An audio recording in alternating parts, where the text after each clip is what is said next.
qu'est-ce qui se passe après la mort? Eh ben, ça continue.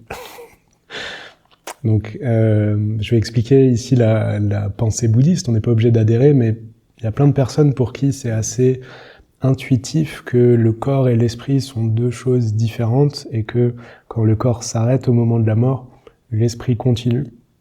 Des fois, il y a des personnes qui ont aussi cette intuition quand ils voient des jeunes enfants avec des dons particuliers ou aussi des sentiments de déjà-vu. Par exemple, on rencontre quelqu'un ou on va quelque part, on a l'impression de connaître cette personne depuis toujours, ou on a l'impression d'avoir déjà vécu à cet endroit, on a un sentiment familier, alors que c'est la première fois qu'on va là-bas, première fois dans cette vie, si on a cette perspective. Donc pour certains, c'est intuitif et ils sentent qu'il doit y avoir quelque chose de cet ordre-là. Pour d'autres, c'est quelque chose qu'il faut contempler, quelque chose à laquelle il faut réfléchir. Dans le bouddhisme, on utilise un raisonnement logique basé sur la continuité de l'esprit, c'est-à-dire le fait que l'état d'esprit dans lequel vous êtes là maintenant tout de suite, d'où est-ce qu'il vient? Eh ben, de l'état d'esprit que vous aviez la minute précédente. L'état d'esprit qu'on a aujourd'hui, il provient de l'état d'esprit qu'on avait hier soir en se couchant, et ainsi de suite. Comme ça, on se rend compte que l'esprit se reproduit, et chaque instant d'esprit cause l'instant suivant, et on peut remonter comme ça, jusque tôt dans notre enfance. On peut se poser la question, ok, l'état d'esprit que j'avais quand j'avais 1 an, il vient de l'état d'esprit que j'avais durant ma première année, et ainsi de suite. On peut remonter jusqu'au moment de la conception, et à ce moment-là, d'où vient le premier instant d'esprit de cette vie?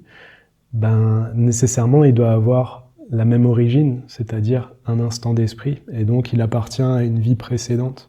Si on réfléchit de manière ouverte, logique, on peut arriver à comprendre ça et à se prouver l'existence des vies passées, des vies futures par le biais de ce raisonnement. Alors peut-être vous avez une objection qui vient, et vous vous dites, ben non, l'esprit il est créé par le cerveau, et c'est juste des choses au niveau de l'activité neuronale, etc., qui donnent naissance aux pensées, et puis bah voilà, le neurone il commence à fonctionner à partir de la naissance, ou j'en sais rien à partir de quel moment, mais à partir de ce moment-là, on commence à penser.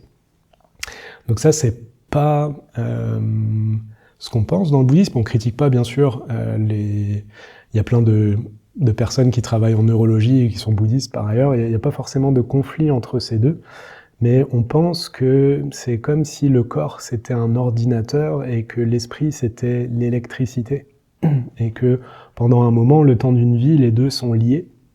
Et donc, c'est pas directement le corps lui-même qui a la capacité de connaître, de comprendre, mais c'est parce que il y a l'esprit à l'intérieur, semblable à l'électricité, qui permet à cette fonctionnalité de se développer.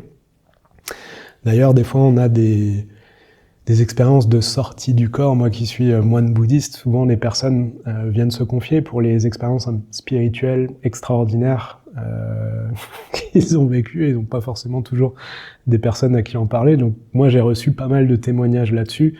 Il y a beaucoup de livres et de documentation sur les expériences de mort imminente ou les choses comme ça, où il y a un moment où l'esprit voit le corps comme s'il y avait une séparation temporaire. En fait, c'est ce qui se passe dans nos rêves également. Il y a une séparation temporaire du corps et de l'esprit. C'est quelque chose qu'on cherche même à travailler dans le bouddhisme. Si vous connaissez les enseignements sur le Powa, on apprend justement à envoyer notre conscience en dehors du corps, à des endroits spécifiques, et ça permet notamment de contrôler sa prochaine incarnation. Donc c'est quelque chose qui est très connu dans le bouddhisme, par exemple. Pas beaucoup en Occident, mais peut-être par ces différentes réflexions, on peut commencer à toucher du doigt, soit de manière intuitive, soit de manière logique, soit en explorant ces cas où il y a des expériences de sortie du corps, de séparation temporaire du corps et de l'esprit. Donc la mort, c'est la séparation définitive du corps et de l'esprit, c'est comme ça qu'elle est définie dans le bouddhisme. Et donc, ça implique que ça continue après. La dernière manière de voir ça, c'est de vous entraîner à la méditation. quand on médite et qu'on développe une expérience de paix intérieure, la paix intérieure, c'est comme, c'est semblable à l'amour, à la colère, c'est non matériel, c'est quelque chose qu'on peut pas, on peut mesurer les neurones, mais on peut pas mesurer directement l'amour ou la paix intérieure ou la colère, parce que c'est spirituel, c'est des états d'esprit.